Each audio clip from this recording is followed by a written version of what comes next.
আজকে আমরা দেখে নিব মাইক্রোসফট এক্সেলে কিভাবে দুইটা কলামকে ভিন্ন ভিন্ন পদ্ধতি অ্যাপ্লাই করে কিভাবে কম্পেয়ার করা যায়। আমরা অনেকগুলো পদ্ধতি অ্যাপ্লাই করে দেখব, তো এক্সপার্ট হওয়ার জন্য ভিডিওটি অবশ্যই শেষ পর্যন্ত দেখে নেবেন।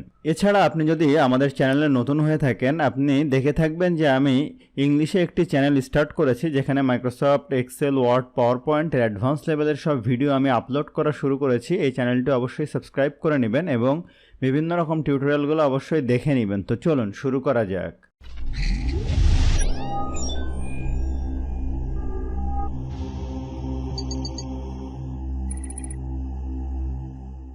তো দেখেন এখানে আমার দুইটা কলাম আছে, নেম 1 নেম 2। এখানে সিম্পলি কিছু নাম আছে, অলিভার, জর্জ। আমি সিম্পলি যদি এরকম বরাবর নাম থাকে, সেক্ষেত্রে অনেক বিগ ডেটা যদি থাকে, আপনি হয়তো ভাবছেন যে আমি এখান থেকে দেখেই তো মিলাতে পারি, কিন্তু যখন আপনার ডেটা অনেক বড় থাকবে সেক্ষেত্রে কিন্তু আপনি মিলাতে হিমশিম খেয়ে যাবেন। তো আমরা সিম্পলি সব থেকে সহজ যে পদ্ধতি, আমি যদি ইকুয়াল সাইন প্রেস করি, এই সেল সিলেক্ট করলাম, আবার ইকুয়াল দিলাম, দেওয়ার পরে এই সেল সিলেক্ট করলাম, করার পরে আমি এখানে ইন্টার দিলাম।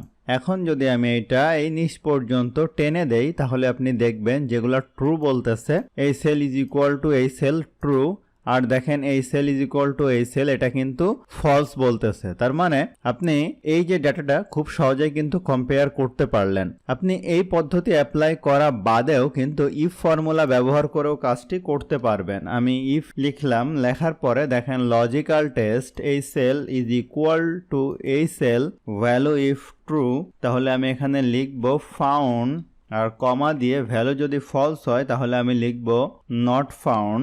ডাবল ইনভার্টেড কমার ভিতরে আমাকে লিখতে হবে। আপনারা ইফ ফর্মুলা সম্পর্কে জেনে থাকবেন, না থাকলে আমার অনেকগুলো ভিডিও আছে, দেখে নিতে পারেন। আমি ব্র্যাকেট ক্লোজ করে ইন্টার দিলাম, এখানে বলছে ফাউন্ড, আর যদি আমি এই পর্যন্ত টেনে দেই তাহলে আপনি দেখবেন এইগুলা হচ্ছে নট ফাউন্ড। এই সেল ইজ ইকুয়াল টু এই সেল, এটা কিন্তু নট ফাউন্ড। আচ্ছা, এটা একটা পদ্ধতি, কিন্তু এখানে একটা লিমিটেশন আছে, সেটা হচ্ছে যে আপনার এই সেল বরাবর হলেই ফাউন্ড। যদি এমন হয় এই অলিভার এই নামটা এখানে থাকে, যেমন দেখেন এখানে অলিভার আছে, এই নামটা এখানে আছে, আমি যদি এখানে ওই ফর্মুলাটা অ্যাপ্লাই করি, এইটা ইজ ইকুয়াল টু এইটা দেই, তাহলে দেখেন ফলস বলতেছে। আমি যদি এই পর্যন্ত টেনে দেই তাহলে দেখেন এইটাও কিন্তু এই যে অলিভার, তার মানে এই ভ্যালুটা কিন্তু এখানে আছে, তারপরেও সে ফলস বলতেছে। তাহলে অবশ্যই এখানে একটা সীমাবদ্ধতা আছে। ওই সিস্টেমটা শুধুমাত্র তখনই অ্যাপ্লাই করা যাবে যখন বরাবর নাম ঠিক থাকবে। এখন আমি এখানে আরেকটা পদ্ধতি অ্যাপ্লাই করতে পারি। এই ভ্যালুগুলো সিলেক্ট করে নিলাম, কন্ডিশনাল ফরম্যাটিং এ যাব, highlight sell rules, duplicate value. তো খেয়াল করেন এখানে আমার যে ভ্যালুগুলো ডুপ্লিকেট, এই দেখেন অলিভার, এখানে অলিভার আছে, থিও আছে, এই ভ্যালুগুলো এখানে দেখাচ্ছে। অর্থাৎ আপনি এখান থেকে যদি ওকে করে দেন তাহলে যে ডুপ্লিকেট ভ্যালু যেগুলো আছে আপনি ওইগুলো সহজেই চেঞ্জ করে বা দেখে নিতে পারতেছেন। আবার যদি এটা মুছে দিলাম, আমি যদি আবার এখানে গিয়ে কন্ডিশনাল ফরম্যাটিং এ যাই, যাওয়ার পরে দেখেন এখানে ডুপ্লিকেট ভ্যালুর উপরে ক্লিক করলাম, এখান থেকে যদি আমি ইউনিক ভ্যালুর উপরে সিলেক্ট করি, তাহলেও কিন্তু দেখেন আমার যে ইউনিক ভ্যালু যেগুলো আছে, এই নামগুলা কিন্তু ইউনিক, এই নামগুলা দুই জায়গায় নেই। সেক্ষেত্রে আপনি ইউনিক ভ্যালু সিলেক্ট করে এই কাজটা করে নিতে পারবেন। এখন আমরা যে পদ্ধতিটা অ্যাপ্লাই করব সেটা হচ্ছে বেশ ভালো একটা পদ্ধতি আপনি ডাটা কম্পেয়ার করার জন্য। আমরা VLOOKUP ফর্মুলা সম্পর্কে সবাই জানি। আমরা এখানে লিখব VLOOKUP, লেখার পরে লুকআপ ভ্যালু, আমাদের এই ভ্যালুটা হচ্ছে লুকআপ ভ্যালু। এরপরে হচ্ছে আমাদের টেবিল অ্যারে, আমি এখানে এই টেবিলটা এখান থেকে সিলেক্ট করে দিলাম এই পর্যন্ত। এখানে F4 বাটন প্রেস করে আমি লক করে দিলাম ডাটাটা, যেহেতু আমি এটা ফিল হ্যান্ডেল করব। এরপরে column index number, column index যেহেতু একটাই মাত্র কলাম, আমি এখানে অন দিব। দেওয়ার পরে আমি এখানে এক্সাক্ট ম্যাচের জন্য ফলস সিলেক্ট করে ব্র্যাকেট ক্লোজ করে ইন্টার দিব। তো খেয়াল করেন এখানে কিন্তু অলিভার চলে আসছে, অথচ অলিভার এখানে কিন্তু জন ছিল। তার মানে এইটা যে এই জায়গাটায় আছে সেটা কিন্তু আমরা বুঝে ফেলতেছি যে এই নামটা এই কলামের কোনো না কোনো জায়গায় আছে। এখন যদি আমি এইটা এই পর্যন্ত টেনে দেই তাহলে দেখেন এই যে জর্জ এইটা এই বরাবর আছে, এখানে থিও এই বরাবর আছে, এই যে লিলি, এই লিলি দেখেন এখানে নেই কিন্তু অন্য কোথাও আছে। তার মানে এখান থেকে আমরা খুব সহজে বুঝতে পারতেছি এই ভ্যালুগুলো ডুপ্লিকেট আছে এই দুইটার ভিতরে। কিন্তু এখানে এনে যে এররটা দেখাচ্ছে এটা বেশ খারাপ লাগতেছে। আপনি এখানে যেটা করতে পারেন, আপনি এখানে ক্লিক করে এই VLOOKUP এর আগে আরেকটা ফর্মুলা ইউজ করতে পারেন, ইফ এরর। এই যে আমার এই ফর্মুলাটা ইফ এরর, আমি একদম শেষে চলে গেলাম, বলতেছে ভ্যালু ইফ এরর, যদি এরর হয় তাহলে আমি ডাবল ইনভার্টেড কমার ভিতরে লিখব not found, double inverted comma close, আমার ব্র্যাকেট ক্লোজ, ইন্টার দিলাম।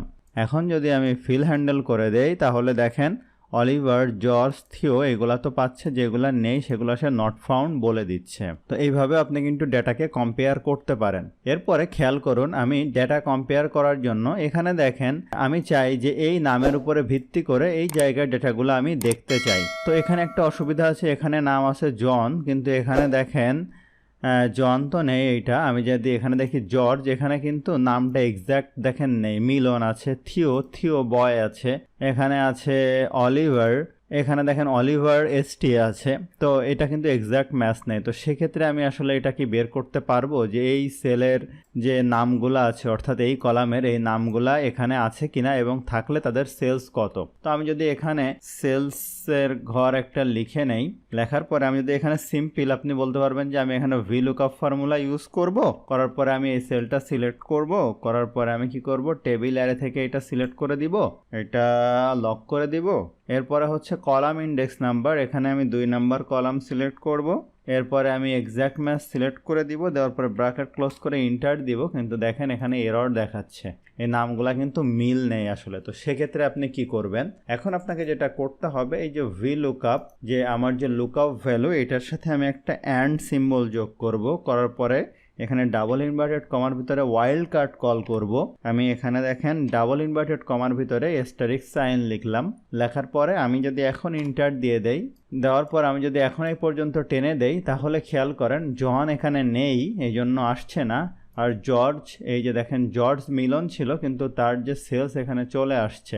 এখানে দেখেন অলিভার কোথাও না কোথাও আছে, এই যে এখানে এই তার সেলসটা চলে আসছে। আর এই এনে দেখাচ্ছে, এইটা তো আমরা একটু আগে বলছিলাম যে আপনি এখানে পূর্বে একটি ইফ এরর ফর্মুলা যদি ইউজ করে দেন এবং এই যে শেষে গিয়ে কমা দিলেন, দেওয়ার পরে ভ্যালু ইফ এরর, আমি এখানে বললাম নট ফাউন্ড, ব্র্যাকেট ক্লোজ করে ইন্টার দিলাম, এটা নট ফাউন্ড চলে আসছে। আর বাদ বাকিগুলাতে কি হলো, বাদ বাকিগুলাতে আপনার ভ্যালু চলে আসছে। তো এইভাবে আপনি ভিন্ন ভিন্ন কন্ডিশনাল ফরম্যাটিং অথবা ট্রু ফলস স্টেটমেন্ট ইউজ করে অথবা VLOOKUP ফর্মুলা ইউজ করে আপনি দুইটি কলামকে এক্সেলে খুব সহজে কম্পেয়ার করে নিতে পারবেন। তো আশা করি ভিডিওটা আপনার জন্য হেল্পফুল ছিল। ভিডিওটি ভালো লাগলে অবশ্যই লাইক করবেন, কেমন লাগলো কমেন্ট করবেন।